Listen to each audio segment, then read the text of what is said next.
Your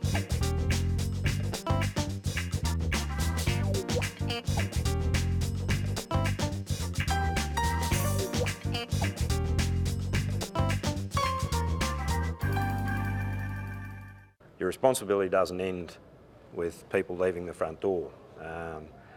Your responsibility is to make sure people leave safely, calmly, quietly, and once again it's as part of your behaviour management plan that you make sure people leave correctly, and once again it's just dealing with people.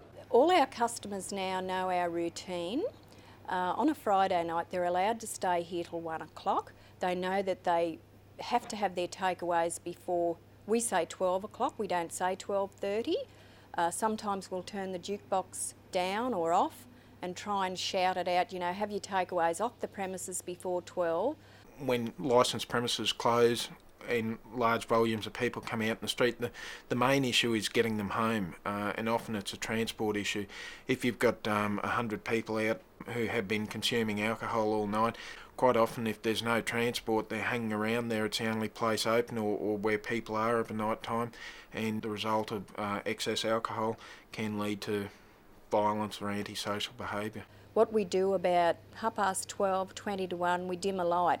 So then they look at their watches and think, oh my God, is that the time? And then about 10 to 1, we start slowly turning the jukebox down. Because if you've got the jukebox blaring at 1 o'clock, they'll still want to party on. So they don't even realise at the end of each song that we've turned it down a little bit. So at 1 o'clock it's starting to, they don't have any jukebox, they don't have any alcohol, and we turn the light off on the pool table and we advise them about 15 minutes beforehand, last game on the pool table. Every now and then we have big party nights here where we have a lot of people.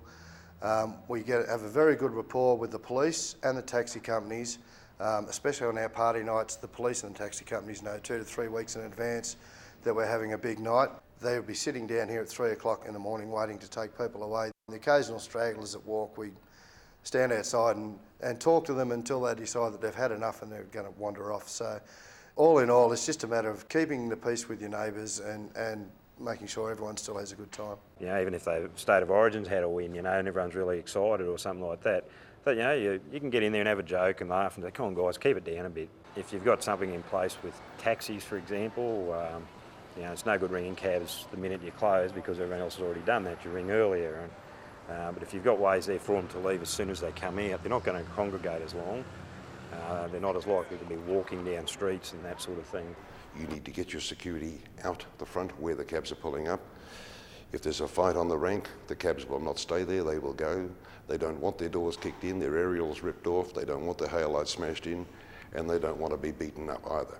Yeah, sometimes we book the cab ourselves. Like for our own functions, our own members' dinners or something like that, we'll book the taxi and for that particular time of night when we're closing, and they can take the people home and we pay the taxi.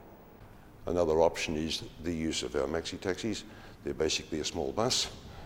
You hire them for 2 hours, say in your peak venue time, which is say 2 o'clock closing time, people are coming out at 1:30, hire them from say 1 o'clock all the way through till 2 o'clock. If you have 1 maxi, 2 maxis, not a problem. There will be the usual charge, of course. However, the driver will do them within a set kilometre rate for you, and all will be happy.